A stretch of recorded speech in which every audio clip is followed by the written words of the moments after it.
Good morning, students. Myself, Assistant Professor Jitan Gurjar. Today, we'll see how to derive mean and standard deviation of exponential distribution. So, in today's lecture, we see how mean and variance is derived.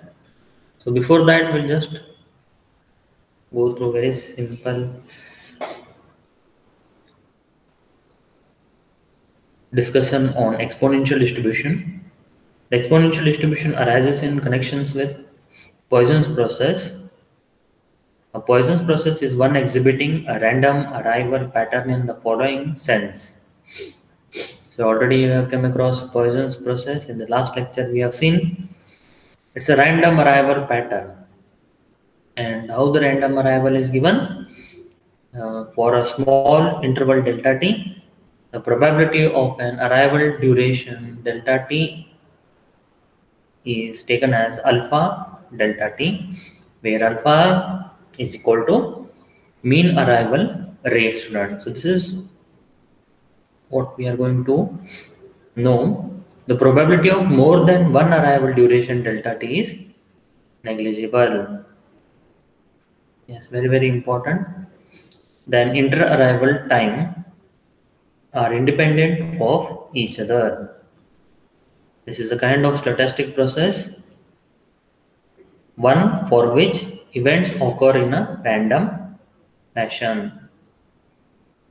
So this is what we come across exponential distribution. Under this assumption, it can be shown that the probability distribution function for the distribution of inter-arrival time is given by, yes, which is known as exponential distribution. So just remember here, in the Poisson's process you already done,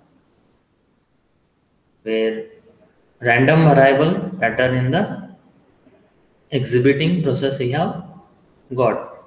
And then in exponential, what we come across a small interval time delta t, where the probability we are going to take alpha delta t. Alpha is some mean arrival rate, and more than arrival during delta t is negligible. Remember this.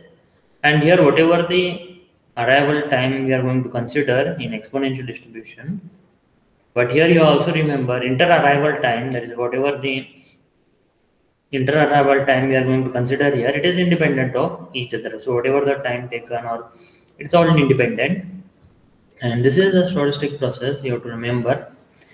What I mean by statistics, it is nothing but statistics process is nothing but the events occurred in a random fashion. Definitely, just see within short time what properties of exponential distribution, friends. If it can be shown that the number of arrival during an interval is Poisson's distributed, yes, then the inter-arrival time are exponentially distributed. Definitely, the mean arrival rate is given by, actually it is alpha, as we have already seen in the Poisson's distribution. But when you take the inter-arrival time, friend, it is reverse. So we have to take this as 1 divided by alpha. So Poisson's distribution is a discrete distribution. So very important, you can see it is a discrete distribution, where discrete distribution is nothing but the distribution which we can count. Yes, it can be counted very easily, and this distribution will give you the distribution step by step, like this 1 0 1 2. So definite interval of time we get the discrete distribution. So even Poisson's distribution is a discrete distribution. Even this Poisson distribution is closely related to the binomial distribution, students, and will be considered, already we have considered this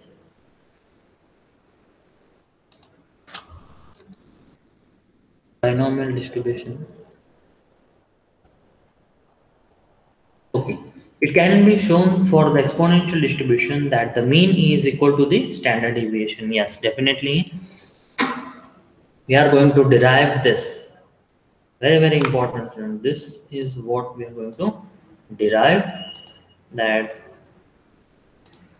we see the derivation here. It can be shown that for the exponential distribution, mean and standard deviation are equal, which is equal to 1 upon alpha. This is our today's lecture. Very, very important. This derivation we are going to do. Mean and standard deviation we see they are equal, and it is equal to 1 upon alpha, student. Then very simple, we have exponential distribution is the only continuous distribution that is memoryless. I have already you have come across this, and this is what were simple applications. Exponential distribution is a continuous probability distribution used to model the time we need to wait before a given event occurs. And exponential distribution is a tool used in probability theory statistics, so definitely is very important in the statistics, students. It is used to test if the statement regarding a population parameter is correct. Yes.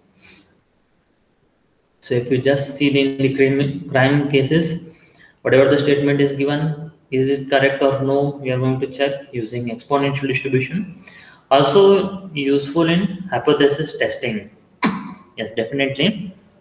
We come across hypothesis testing in this thing, that if any statement is given, we just check is that correct or wrong, and then we test the hypothesis of that statement and we conclude the statement is correct, wrong, it is true hypothesis tested, or false hypothesis tested. We are going to understand, and then we come across the graphical appearance of the exponential distribution. This is what we have. Yes, it is exactly reverse. I can see if the R, that is the R sample space increases, what happens? This goes on decreases. It is exactly reverse. That is f of x function decreases. This is a simple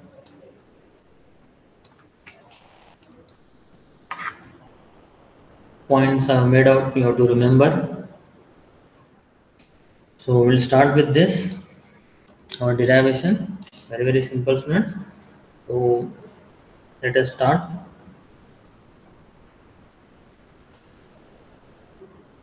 Okay. Yes. So we'll see first mean and variance. We'll start with mean and our standard deviation, students. Okay, this is what we want to derive today's lecture. So within 5 to 10 minutes it will get over. Very simple derivation we have here, students. So remembering the above formulas, 1 to 4 points you have to remember. Probability density function is f of x is equal to alpha e raised to minus alpha x for x is greater than 0, otherwise it is 0. Mean is equal to standard deviation, which is mu is equal to sigma is equal to 1 divided by alpha. Also please remember variance is equal to 1 upon alpha square. It is a continuous probability distribution in the interval 0 and 1. So we have to remember this fourth point, very, very important in the derivation. So we'll start now. You see, already you have come across mean is denoted by mu, which is equal to this continuous probability distribution. Therefore, I'm going to take this as a function from minus infinity to infinity x into f of x dx is learned. So this is what you have to take for continuous probability distribution. Now you can see what is the function f of x. So remaining terms I will write as it is, and then I will simplify what is f of x. So what remains same here is integration minus infinity to infinity, x remains as it is, friends, and here we have f of x. F of x is nothing but, yes, it is alpha e raised to minus alpha x, and this dx remains as it is, friends. Okay, so this is what from the above we have taken this formula. Then we see how we are going to simplify this, friends. The integration, that is integration u into v, I think by using, so let's see, by using, very simple, by using Bernoulli's rule. So it is Bernoulli's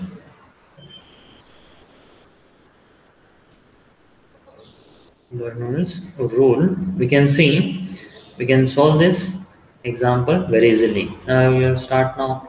What is Bernoulli's rule says? Keep this mu as it is. I can see here alpha is constant, student. So I will keep alpha outside. So I will take alpha outside. Fine.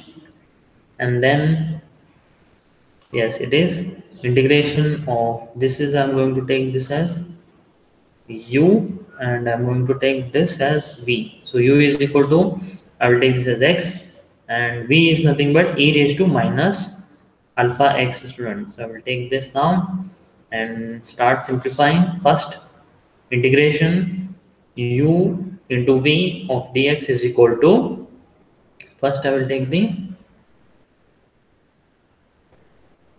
keep x as it is, integration of e raised to minus alpha x. I think you remember that integration of e raised to ax dx is equal to e raised to ax divided by a.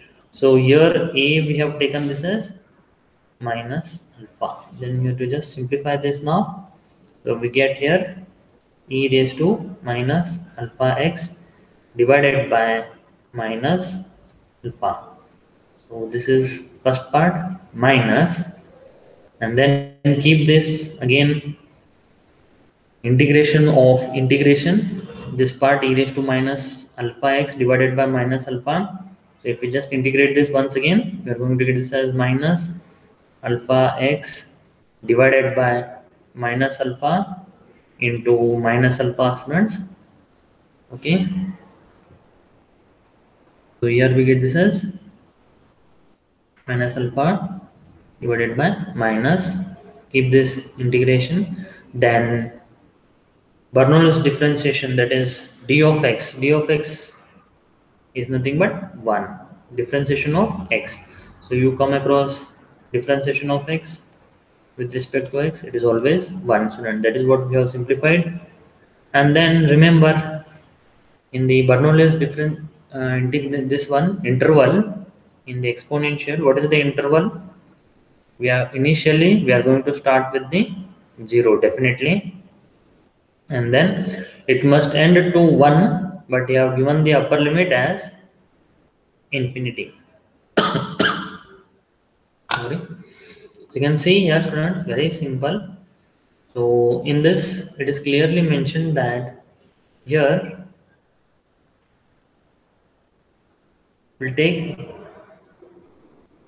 0 and this will go on extending till infinity, student. That is what the exponential, but they have told here it will end to 1, but upper limit it is not fixed, student. Therefore it will go to infinity. So you have to remember this, that this integration you are going to take this for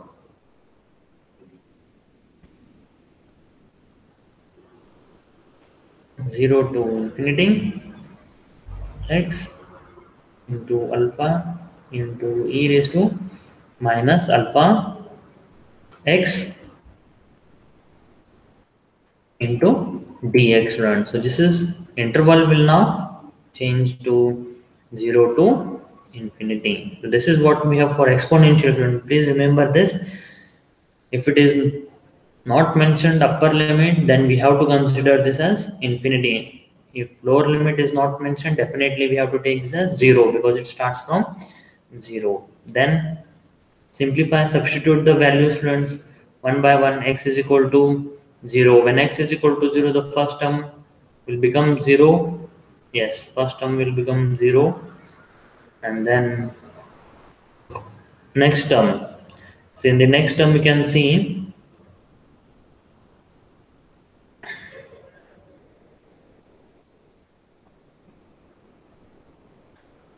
this is minus, and then this is going to become 0. Therefore, this you will get e raised to 0. So I think I will write this e raised to 0 divided by minus alpha into minus alpha will become plus alpha square. So this is first part we have completed. Then minus. Now we'll substitute infinity. When you take infinity, definitely this e raised to infinity will become 0. So no need to calculate once again. Minus. Now here you can see, students, that e raised to infinity is again 0. So 0 into infinity is again 0 only. Yes, so this is 0. This is clear, students. Then we further simplify this now. This is going to get you, this is equal to alpha remains as it is. Yes. And then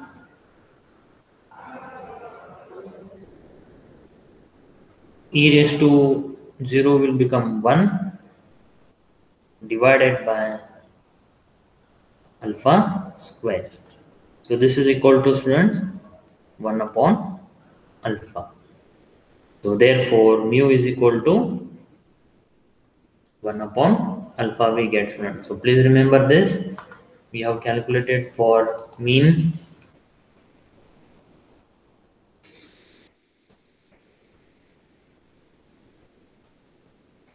Then we'll go for variance, students. So we see here variance. Is that variance? Yes. We'll go for now variance. VAR is equal to integration, because this is a continuous function, therefore integration minus infinity to infinity x minus mu the whole square f of x dx. This is from continuous probability distribution formula we get this variance.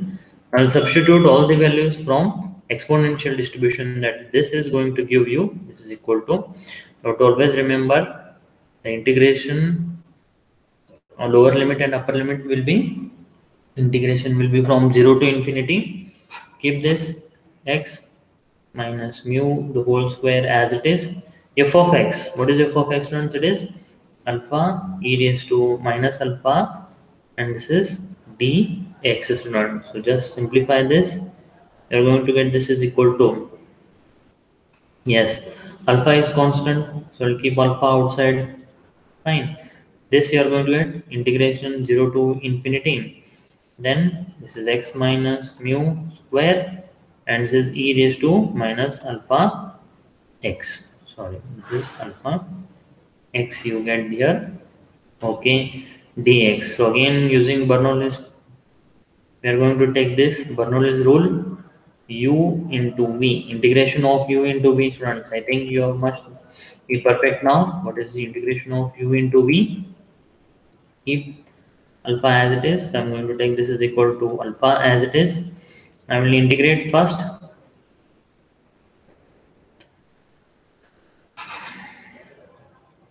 U into v integration we are going to do. Keep x minus mu square as it is. Integration of e raised to minus alpha x. Already I told you integration of e raised to minus alpha x is nothing but e raised to minus alpha x divided by minus alpha. This is our integration. Please remember. Okay, then minus differentiation of x minus mu the whole square. So I think you should remember it is 2 into x minus mu, then integration of again e raised to minus alpha x divided by minus alpha will become e raised to minus alpha x divided by, again integrate this once again, so we'll get this as minus alpha into minus alpha. This is our integration. We have integrated this term once again, just please remember, and differentiation of this term. So next again continue this, students. So what we get the value? Yes, this is again minus, yes, it is minus into minus will become plus, plus minus plus. So again differentiation of this term, differentiate this, it is 2 into dx, differentiation of x is 1, so keep 1 as it is, and differentiation of mu is 0 because it is a constant. Therefore, what remains here, students? It is only 2 remains. Similarly, again integration of this. So continue this integration. So I'm going to get here e raised to minus alpha x divided by minus alpha and again minus alpha. So this we are going to do 3 times integration. So if we just again continue like this, here there is no x term, so it is going to get 0. So therefore our interval will remain here from 0 to infinity. Please remember integration remains from 0 to infinity. Now substitute the terms, students, one by one. If you just see, in all the cases e raised to minus alpha x is there. So when you substitute the upper limit 0, when you substitute upper limit 0, what we get here, student? Sorry, if you substitute x is equal to upper limit, that is infinity, if you substitute x is equal to infinity, if you substitute, this all terms will become zeros. Therefore only remains with 0. You have to only substitute here 0, but you have to remember that integration of f of x, integration from a to b dx will be what? F of b minus f of a, students. So simplify. So what we get here, students? If you simplify, yes, this is equal to, I will get this as minus, I will keep as it is because this is 0 minus, I will substitute all the terms with 0 integration. Therefore here we have 0 minus mu square as it is e raised to minus alpha 0, student. So again e raised to 0, e raised to 0 is 1. So here I'm going to get this as minus alpha. Then this is again minus 2, 0 minus mu. This is again e raised to minus alpha 0, means again this is 1. Minus alpha into alpha, I'm going to take this as alpha square. Then this remains plus as it is, 2 remains as it is. E raised to minus alpha x is again 1 divided by minus alpha into minus alpha into minus alpha. I'm going to get this as minus alpha cube, students. I think here it is clear now. There is no doubt. Okay, so we'll continue solving this example. Yes, now you can see what I'm going to get the next values. So if you simplify, as you remember one thing, that is mean. So already we have calculated mean. Mu is equal to 1 upon alpha. Remember this, students. Mu is nothing but alpha. Therefore, if we simplify this, mu is nothing but 1 upon alpha. I will simplify this, students. So I'm going to get this as minus, and this is now minus means minus mu the whole square. So minus 1 upon, minus into minus will become plus. It is 1 upon alpha square. So I'm going to take this as alpha square into 1 upon minus alpha as it is. Here minus remains again, minus 2 remains as it is. I will keep this minus 2 as it is. And now substitute here minus 1 upon alpha. I am substituting alphas only, students. So remaining terms you keep this as it is. So here again minus alpha cube, students. Okay, further if you just simplify, so what the answer you will get, we'll just see. Okay, this is equal to, I'll keep this as minus as it is. Now this is 1 divided by minus alpha cube, and here also minus into minus will going to get here plus. It is 2 divided by alpha cube, and here also you can see it is minus 2 divided by alpha cube, students. Yes.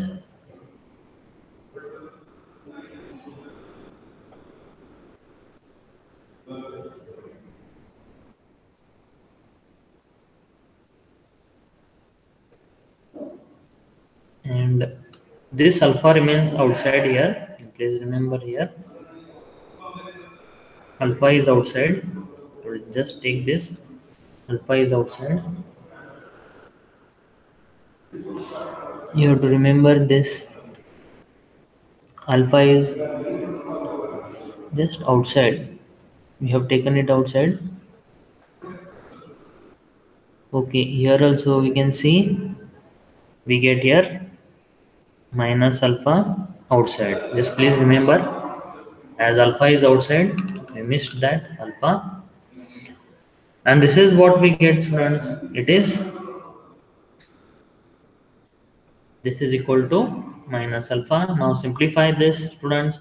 We can see this minus and plus 2 divided by alpha cube will get cancelled. What remains, students? Minus 1 upon alpha cube remains, students. So therefore we can further simplify this. Minus into minus is going to get plus.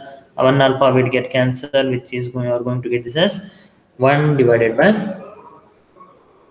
sig alpha square, student. Means we have the variance. So what variance, how variance is denoted? It is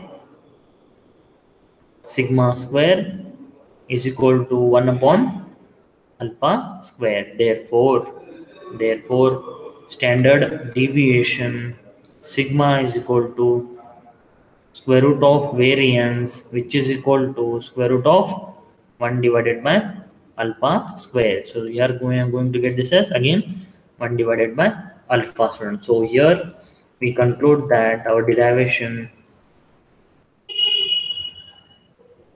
mean is equal to 1 upon alpha and standard deviation is equal to 1 divided by alpha, student. So like this, it is very simple to simplify, and simple integration they have given. You have to practice and conclude this class. Yes, thank you.